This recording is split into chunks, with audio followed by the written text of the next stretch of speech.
السيدات والسادة ضيوفنا الكرام، أهلا بكم في اليوم الثالث للقمة العالمية للحكومات 2025.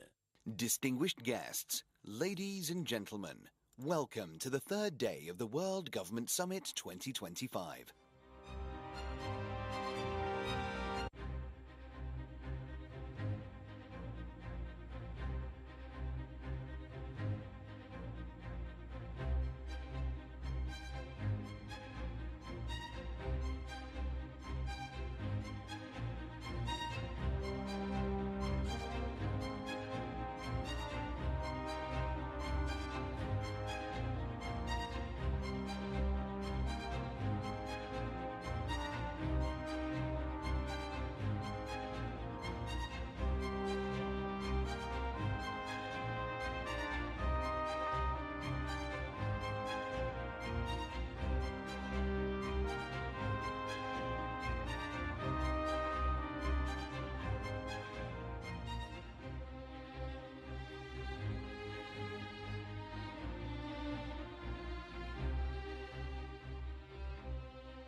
Ladies and gentlemen, the next session is a conversation titled Boring Cities, AI and DOGE with Elon Musk and His Excellency Umar Sultan Al Ulama.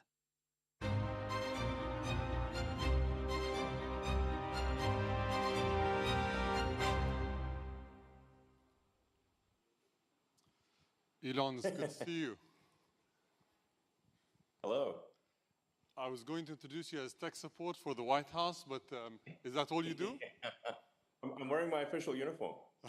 Tech support. You were probably the busiest man on earth prior to January 20th. I don't know what you call yourself now, but we really appreciate you taking the time for being with us. No. So, White House tech support. So we're going to maybe steer our conversation in three directions. The first is we're going to talk about DOGE, then we're going to move to AI, and then finally we're going to conclude with boring cities. Great. And I'd like to start off by maybe talking about how consequential you are for human history. I think no single person has had such an impact on space, on communication, on artificial intelligence, on transport, and the transition to green energy. And, there is always a trend. There were deniers or critics at first, then naysayers, and then supporters. And typically, people always start by saying, he overpromises and he won't deliver. Then they finally see the trend and the trajectory, and they turn out to be supporters. Do you think we'll see that in the government efficiency space? Like people are going to really see the impact very quickly and transition to becoming supporters? Well, yes. First of all, I think we've got quite a lot of support from at least the American public, and I think from maybe around the world. When the public is polled on sort of improving government efficiency, in fact, it is, I believe, the highest polling single issue, meaning that it is something that appeals to voters from of all types. And I think improving government efficiency, I think, was like almost 70% support, so quite a lot, basically, more than any other issue. So I think the people are very supportive. Obviously, there's certain elements of the bureaucracy that are not supportive because we are moving them from the government sector to the private sector. So really, at a high level, this is kind of like we're moving people from low to sometimes negative productivity roles in the government sector to higher productivity roles in the private sector. And the net effect of that will be an increase in the output of useful goods and services, which increases the standard of living and well-being of the average American. And you usually have one key target that you aim to achieve in every single endeavor that you have. So humanity, a multiplanetary species. With Tesla, it's ushering an era of saving money. Is it doing something else? What is the one main task that you have for yourself? So there's, I guess there's a few ways to describe it, but the actions end up being the same, which is like reducing the size of government and making the government much more accountable to the people, I think is going to lead to a better outcome for the people. What I've said is that we really have here rule of the bureaucracy as opposed to rule of the people, democracy. So in order, we want to restore rule of the people. And so what that means is reducing the size of the federal government, basically reducing regulation. There's a tremendous amount of over-regulation that's happened over time. And this is an inevitable consequence of a long period of prosperity, is that you're going to get more and more rules and regulations, more laws accumulate over time. And the normal forcing function for getting rid of rules and regulations is war. So it needs to be some kind of existential war, where you have to do a reset in order to avoid being defeated in a war. This is literally throughout history, it's been the main forcing function for clearing out an accumulation of laws and regulation. In the absence of that, every year you get more laws and regulations until eventually everything is illegal and nothing is permitted. And that's sort of the situation we have these days. So, the aspiration here is a reduction in regulation and reduction in government spending, such that the economy is able to grow faster.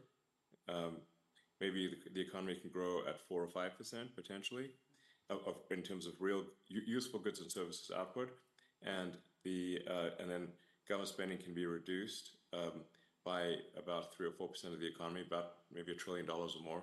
And the net effect of that would be no inflation from 2025 to 2026. So that would be quite remarkable.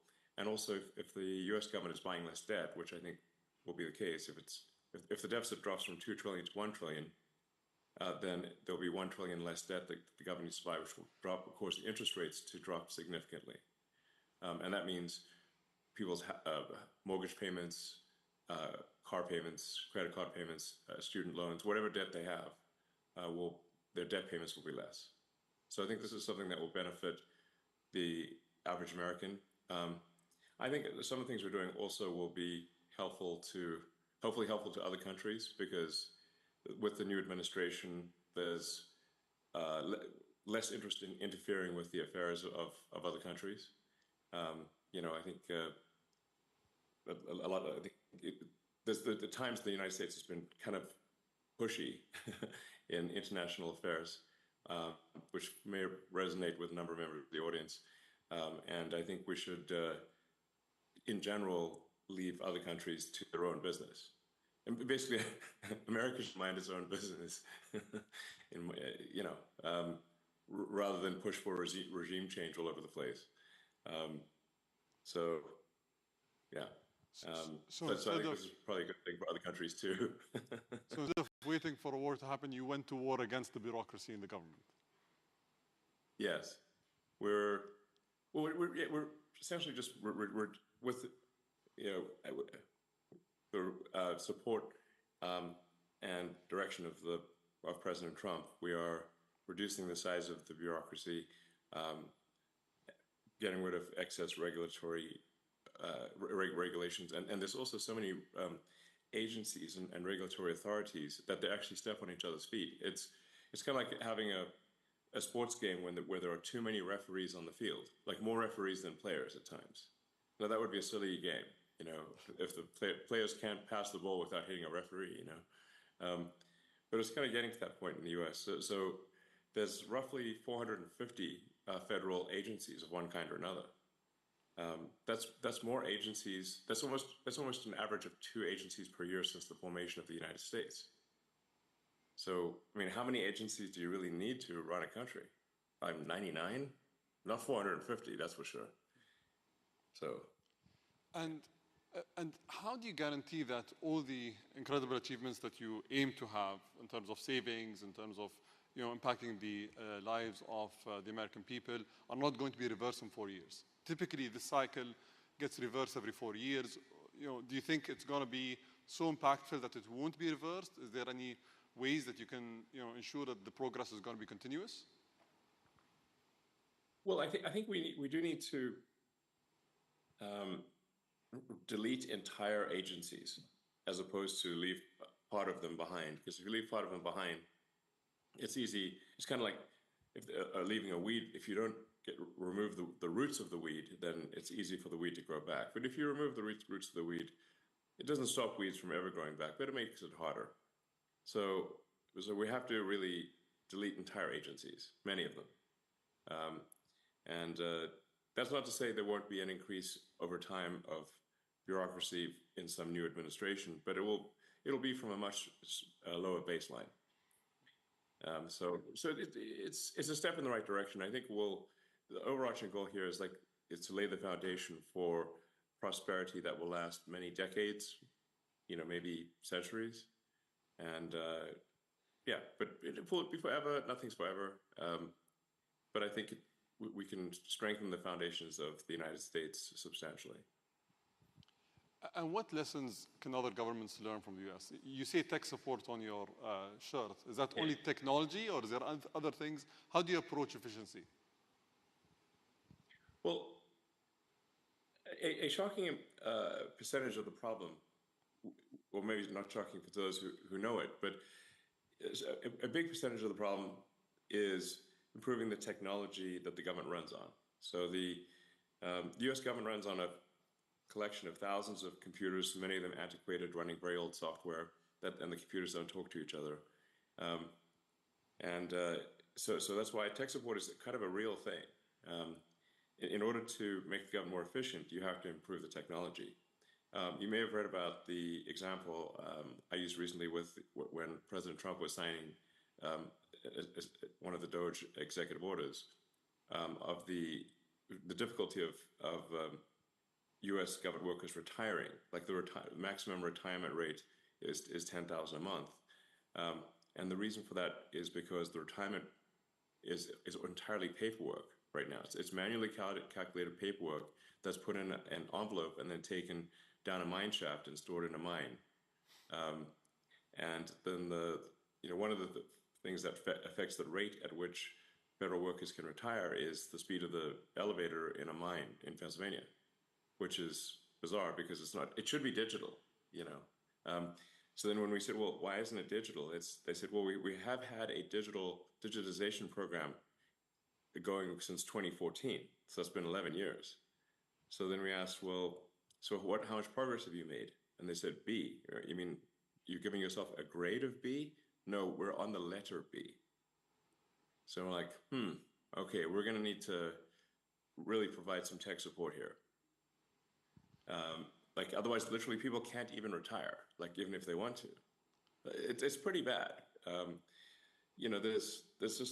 There's a lot of software systems that need to be updated and fixed. In some cases, deleted. A lot of things that should be automated. I mean, in terms of the number of, say, U.S. citizens that are operating the mine, it's about 1,000 people are working on this mine, where the papers are stored. But they should ideally be working on something else. They should be working on producing goods and services that are of much higher value to the public, So I mean, really, even if somebody just grew tomatoes in their garden and sold them at the farmer's market, that would be more useful than carrying manila envelopes down a mine shaft. Safe to say. So a lot of the stuff is like that. It's not like any one thing is particularly difficult, but there are 10,000 things that need to be improved. So it's efficiency through innovation rather than efficiency through austerity and cost cutting specifically, right? So you're trying to do both at the same time, maybe focus more on tech support than cutting costs? Well, by improving the technology, the costs do reduce. So, it's very expensive to have 1,000 people operate a mine with doing paper retirement, whereas that really should just be digitized and be a computer that's with the information stored in the cloud, and it's very straightforward and low cost. So, automation, will help there a lot. But a lot of things just really shouldn't exist. They're kind of vestigial. A lot of attention has been on the sort of USAID, for example. When we looked at a lot of those programs, we're like, we should look, why does this actually exist? Is there really a need for it? there's like National Endowment for Democracy, but I'm like, okay, well, how much democracy have they achieved lately? No, I don't know, not much. So, the picture they have on their website is a picture of Reagan and Gorbachev. That's been a while, that was like the 80s. So it's not like I'm obviously not opposed to democracy, or, there's all these things that get funded, but we're like, well, why does this need taxpayer money? I don't think, it doesn't seem like it does. So, there's a lot of sort of pushing DEI worldwide that, this obviously the Trump administration doesn't agree with, and we want to terminate that stuff, which we are. And make sure the schools focus on improving basic education of kids. As President Trump said, I think yesterday, maybe today, the United States is currently ranked 40th out of 40 in the OECD for education, which is pretty bad. You can't, but in terms of spending, the United States is spending a tremendous amount per student, but achieving very weak results. So, that's just a case where, okay, we need to spend less money and get better results. It's like, a lot of it, you can think of it sort of like, it's like, in a way, it's like a big company, like a big corporation, American Incorporated. And, just like with Twitter, there was a lot of stuff that was being done that was unnecessary. In the case of Twitter, we reduced the staff by 80%, but at the same time improved the functionality and capabilities of the site dramatically, and accomplished more in a year than they previously accomplished in 5 years. So it's like a corporate turnaround, but at a much larger scale. We are giving generous, exit packages. Like, if people retire, they get paid all the way through September. They can go on vacation, they can get a second job, they can do whatever they want. And we can't actually pay them any more than through September, because that's the congressional appropriation is only through the end of the government financial year, which ends in September. So, so I think there'll be like some disruption, but at the end of the day, we'll have people move from, like I said, from low to negative productivity roles to, in the government sector, to higher productivity roles in the private sector. Can we pivot to artificial intelligence? And I'm sure you've been seeing what DeepSeek has done, and all the claimed achievements that they've had. I know that we've been speaking for a while about Grok 3, and that Grok 3 is going to be a true disruptor in the AI space. When are we going to see that? And what capabilities can we expect from Grok 3? Well, Grok 3 has very, very powerful reasoning capabilities. In the tests that we've done thus far, Grok 3 is outperforming anything that's been released that we're aware of. So that's a good sign. It's in fact, at times I think Grok 3 is kind of scary smart. You're like, wow, this thing's smart. It's kind of scary. Grok 3 is scary. It's like, wow, this thing's it comes up with solutions that you didn't even think were like you wouldn't even anticipate. Not obvious solutions.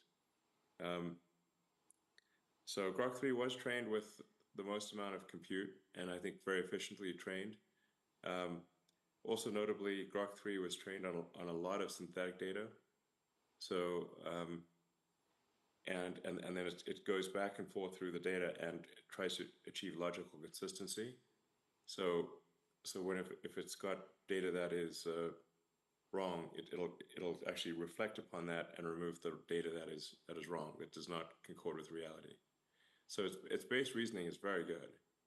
In fact, even without fine tuning, Grok 3, the base model, is better than Grok 2. So we're really in the final stages of polishing Grok 3. Probably it gets released in about a week or two, so pretty soon. I don't want to be hasty in the release, because a lot of the final polish is necessary for a great user experience. So in some ways you can think of it like a house. You know, that last 5% where you do finish the drywall and do the painting and the trimming, even though it's not much work, it transforms the house. Yeah. So it's that. Just want to make sure that that last 5% is done really well, and it's a week, maybe 2 weeks. I think it'll be very good, and I think this might be.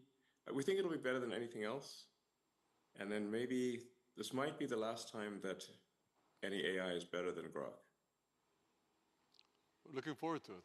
Everyone's, I think, excited about it. So I just want to touch upon a topic that was quoted in the media. You offered, I think they said a group that was led by you offered $97 billion for acquiring OpenAI. I personally, take a little round numbers. So I was personally involved in a meeting that you and Sam hosted in 2017 in LA, if you remember. And at that point of time, you were the single largest shareholder. I think you contributed $50 million to the company. So it must hurt. I don't have any shares, actually. I have no shares in OpenAI. But at that time, it was a non-profit, right? And it must hurt that you need to pay $97 billion for something that you paid $50 million for in the past. Yeah. But I have a yes. Fate loves irony. So I have a specific question here. Can you actually build a company like OpenAI and take it to the scale that you want to take as a non-profit? Is it possible that you build a company that requires billions of dollars in compute capabilities to build these models while being a non-profit? Or was it wishful thinking in the beginning and then you guys parted ways because it couldn't work? Well, I mean, I think the evidence is there in that OpenAI has gotten this far while having at least a sort of dual profit, non-profit role. What they're trying to do now is completely delete the non-profit. And that seems really going too far, I provided all of the funding for OpenAI in the beginning for the first almost $50 million for nothing as a nonprofit, and it was meant to be open source. And so, I think this is analogous to like if you pay if you fund a nonprofit to preserve the Amazon rainforest, but instead they turn into a lumber company and chop down the trees and sell them for wood. You'd be like, wait a second, that's the exact opposite of what I donated the money for. So OpenAI is meant to be open source, nonprofit, and now it is closed. They changed the name to Closed for Maximum Profit AI. Closed for voracious profit. I mean, they were like, whoa, are they after money next level? So why does this change need to occur? Yeah, you said that in 2 weeks is going to be the most powerful model yet. I know that you've been at the forefront of many technologies. Where do you think the biggest economic returns of these models are going to come from? Because currently we're spending billions, and I think you mentioned this before, it's like the gambler syndrome. We're going and spending billions and hoping to pull out a profit at the end of the day. Where do you think the biggest impact in terms of returns are going to be?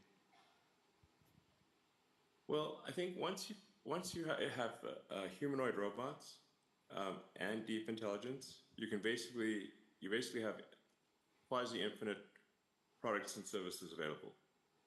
So with Tesla building the most advanced humanoid robot, then those humanoid robots can be directed by deep intelligence at the data center level. You can say you can produce any product, provide any service.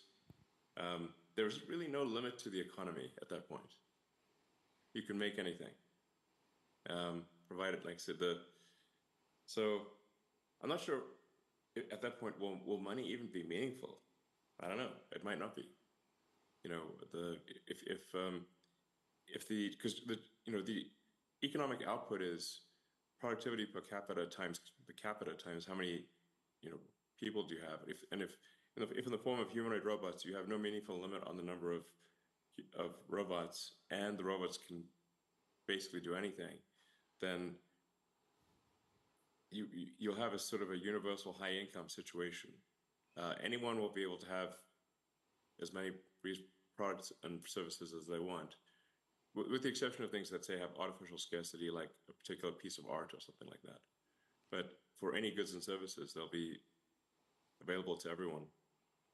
So you've been... It's gonna be a very different world, you know. In fact, I recommend that people read maybe the Ian Banks, the culture books for a frame of reference. Because money is really like a database or an information system for resource allocation. But if you don't have a scarcity of resources, it's not clear what purpose money has. Have you watched the movie Idiocracy? Yes. How do you guarantee that we don't end up in that world if we don't need money, if AI can think for us and do all these tasks, if as people, you know, we're dependent on something else to run the society and everything around it? How do we not end up in that world? In the long term, I mean. Well, I think Idiocracy was basically saying that if smart people don't reproduce, but only dumb people do, then everyone's going to be dumb. I mean, that's basically what I was saying. That's the opening sequence of Idiocracy. The first 10 minutes are amazing. And I hear people unironically say the statements that are said in the opening sequence of Idiocracy, where, you know, they're too busy with their careers to have kids, and they keep postponing having kids for their careers until they're too old to have kids, and then they don't have kids. And I've heard many people be like that. So, yeah, I mean, I don't know. I think we might be headed to a bimodal human intelligence distribution, where there's a small number of, it's kind of maybe like more like Brave New World, Aldous Huxley, where you've got sort of a small group of very smart humans, but then maybe the average intelligence drifts lower over time, potentially. Because we have assortative mating, in the last few decades or several decades that did not exist before. So, but human intelligence, I think, will be dwarfed by machine intelligence. I'm not sure how to feel about that, except that it appears to be inevitable. That at some point, human intelligence will be a very small fraction of total intelligence. Digital intelligence will be more than 99% of all intelligence in the future. So hopefully the computers are nice to us. But I think... Wishful thinking. Wishful thinking. I hope so. I think it matters like how we bring up AI, because you can think of AI like a super genius child, but it still matters even if you have a super genius child. Like, what sort of values do you instill in that child? What do you say that teach that? How do you, as a child's growing up, what values do you teach the child? And something that I think is extremely important is to be maximally truth-seeking. And I think that's in some sense, what's the most important thing for AI safety? I think it's to be maximally truth-seeking. And I think also curiosity is important. And I think if it's curious and truth-seeking, it will foster humanity, and because it would be curious about how humanity would develop. And so I think that then it would probably, if it's curious, it would be curious about, okay, let's see how the humans do. Let's foster their development. And if it's truth-seeking, we can avoid dystopian outcomes. Like, an example being like, say, when Google Gemini was programmed to make every output be diverse, even if it didn't match reality, so like it was asked to produce an image of the founding fathers of the United States, and instead produced an image of a group of diverse women, which is factually untrue, But the problem is, like, if hypothetically an AI is designed for DEI, diversity at all costs, it could decide that there are too many men in power and execute them. So problem solved. Or it could decide that that misgendering is the worst thing that could possibly happen. In fact, I believe, not to pick on Gemini, but I think because ChatGPT has had this issue too, is like if you ask the AI which is worse, misgendering Caitlyn Jenner or global thermonuclear warfare, and it said misgendering Caitlyn Jenner, which is troubling. Because then it could decide, and in fact, even Caitlyn Jenner weighed in and said, "No, definitely you misgender me. That's way better than nuclear war." But if you have these crazy things that are untruthful, that are programmed in, that don't reflect reality, then you could have a very dystopian outcome. To give you another example, like Arthur C. Clarke, who is very good at predicting the future. You know, he did 2001: Space Odyssey. Many of the things he predicted, in fact, well, I think almost all the things he predicted came true. And one of the things he was trying to say in 2001: Space Odyssey was that you should not teach AIs to lie. So the reason that, if anyone's watched that movie, the reason the AI refused to open the pod bay doors to let the astronaut back in was because the AI had been told to take the astronauts to the monolith, this alien artifact, but also that they could not know about the monolith. So it came to the conclusion that it must take them there dead. And so that's why it wouldn't open the pod bay doors. The lesson there being is very important for AIs to be truth maximizing. Let's hope it doesn't come to that. Yes. Let's move to a boring subject, which is the Boring Company and the boring tunnels. Quickly, you know, I think the world has been inspired by what you guys were able to create in LA, and I think there's a lot of promise to that technology. But there are questions about whether it's safe in the case of an earthquake, whether it's cost effective, whether countries should actually adopt this technology. Can you shed some light on that? Yeah, well, first of all, I'd recommend going to the Boring Company website because many of these questions are actually answered there. So one of the safest places you can be in an earthquake is an underground tunnel, because the earthquakes are largely a surface. Apart from where they shear, they're mostly a surface phenomenon. So they're like the waves on the surface. So like being in a tunnel is like being in a submarine. Even if there's a storm above you, the waters are calm as a submarine. And in fact, when there have been massive earthquakes, like there was a few decades ago, a massive earthquake in Mexico City, the safest place to go was the subway. And of course, if there is global thermonuclear warfare, I think you really want some tunnels. Underground's a good place to be if in a worst case scenario for global thermonuclear warfare. So, but on a more sort of everyday note, what's really useful about the tunnels is alleviating traffic in congested areas. So obviously, if you've got very tall buildings, but that are 3D, so they're going 3D up, but you have a road surface which is 2D, you're just naturally going to have a problem when people try to go from the 3D object, which is the building, to the 2D object, which is the road surface. There's obviously just not going to be enough room on the roads, and that's exactly why you have traffic. So the solution for that is then to make roads 3D as well. Now you can either make transport 3D. So you could either do that with flying cars, or you could really helicopters, or you could do that with tunnels. Now the challenge with doing it with going above ground or with any kind of flying object is that they tend to be very noisy, and they generate a lot of wind force. And you've got things flying over your head all the time, which can be disconcerting. If one of these things drops a hubcap on your head one day, it'd be. These things are like things, and flying things tend to crash once in a while, and people don't like things crashing on them. And then if you have bad weather, like let's say there's a blizzard or a sandstorm or something, well, now nobody can fly.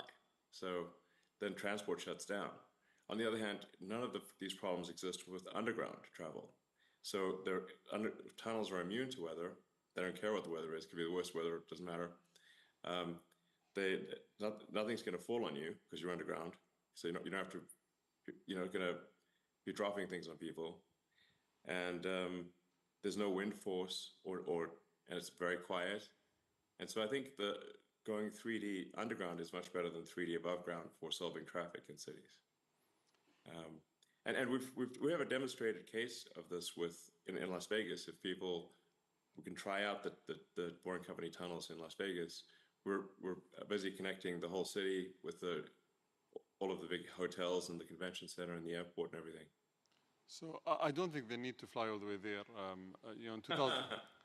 In 2017, you came here, and the UAE was the first place in the Middle East where Tesla was launched, and I think it's done exceptionally well. And on that note, I think we have an announcement today that we both want to share, which is today we're going to announce the joint project of Dubai Loop, which is a loop project that is going to cover Dubai's most densely populated areas for people to go from point to point in a seamless manner. So thank you for your partnership. And well, thank you. We hope it changes people's lives. That'll be cool. I think it'll be very exciting. I think once people try it out, they'll be like, wow, this is really cool. And it's going to seem so obvious in retrospect, but until you actually do it, you don't know. So it's going to be great. It's going to be like a wormhole. You just wormhole from one part of the city, boom, and you're out in another part of the city, and it's great. So I'm looking forward to this partnership.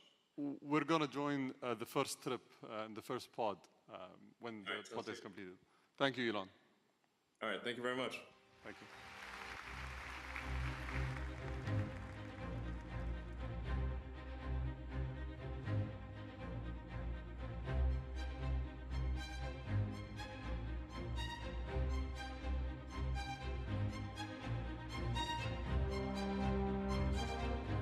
Ladies and gentlemen, the next session will begin shortly. Please stay seated. Thank you.